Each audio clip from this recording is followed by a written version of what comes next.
a little bit of a, hopefully a little bit better description of levers and how we're going to change the levers in our body during Tai Chi. So I've been using, you know, the arm of Tai Chi Tom, but now we're going to do it in a real lever situation and then apply it to our arm. And maybe this will be a little bit more clear. At least I hope so. We shall see.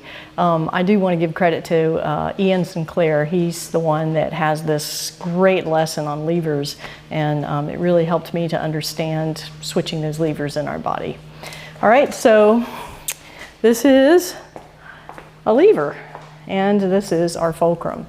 And we can pretend, to make me feel better, that that is a 50-pound beanbag.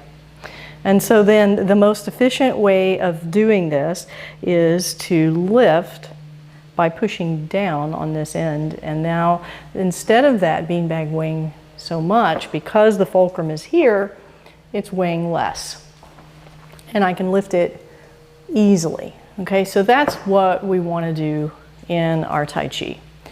Now, our body is not designed that way. So by the way, if you want to learn this, this is considered a class 1 lever. So this is what we use in a wheelbarrow, I'm sorry, not a wheelbarrow, a seesaw, or if we want to pick up something heavy. Fulcrum's in the middle or close to the object that we want to lift. The closer it is, the closer the fulcrum to the object we want to lift, the lighter it gets. The further away, then it's really heavy. So knowing where the fulcrum is really important, and situating that close to the item you want to lift. Having a nice long lever arm. Okay, now that's a class 1 lever, very effective.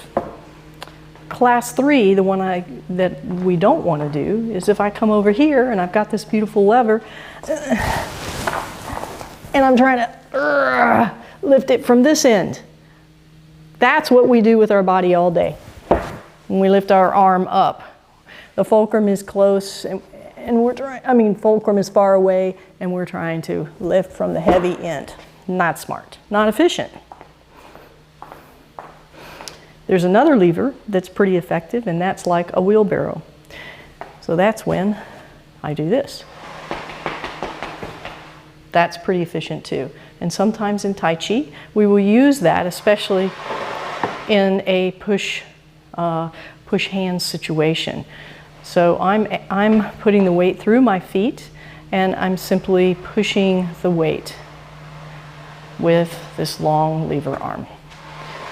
That's a class 2 lever. So it doesn't matter whether you can remember what kind of class levers these are, just remember the dynamics of this. We want effectiveness and efficiently. We want this. We want the fulcrum and the heavy thing over there, and we lift it by doing what? I'm not doing this. I lift that by dropping this. And I could find another weighted item, myself, and sit on this, and that weight is what lifts this up. That's what I want you to feel when you lift up your arm, is that the weight is out here, you're moving the fulcrum in your mind, and you could even move it here, and I'm sinking the shoulder, and that's what lifts the arm for us, okay? Instead of trying to lift the arm without a fulcrum, as if I were going like that. I can't do that. Or worse yet, I'm thinking about the hand and I'm lifting, like when you lift weights, your focus is out here and you're lifting from way out here. That's analogous to this. Okay? Does that kind of make more sense? Yeah. So again, one more time, we want to lift the weight that's out here.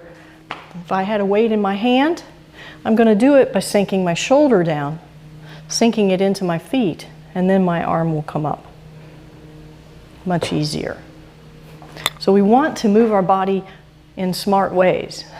Have you ever actually thought about the fact that when you watch a toddler or a young baby even, when they reach, they're not activating muscles because they don't have really a lot of muscle structure.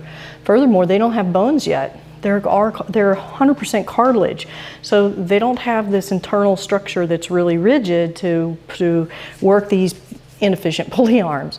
So how are they reaching? How are they gripping so hard onto that finger when they don't have bulk and muscles? It's like magic, isn't it? Well, because that's Tai Chi. They're in this original pure state of movement, and that's what we're trying to kind of get back to as much as we can, is realizing that we can change the mechanics of how we move.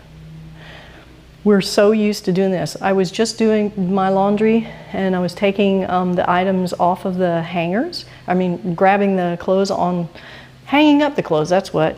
My machine is here and the hanging rod is here, so I have to reach, and that was very awkward. I realized for years I've been using this very awkward, inefficient pattern to hang up my clothes. So I changed it, and I thought lever arm, and I thought about sinking this side down. And every time I hung that coat hanger up, my elbow was heavy, and I hung it up by turning my body and making it a nice, gentle, whole body movement. So I was able to practice Tai Chi while doing my laundry. Yeah. So think of catch yourself. I think that would be the assignment for the weekend, is just start becoming aware of your motor patterns, your movement patterns, and find an opportunity, whether it's unloading the dishwasher or filling up your car with gas or taking the groceries out of the basket or whatever it is, to reinvent the way you're moving and try to move a little bit more efficiently this way rather than this way. Okay? All right, so we're going to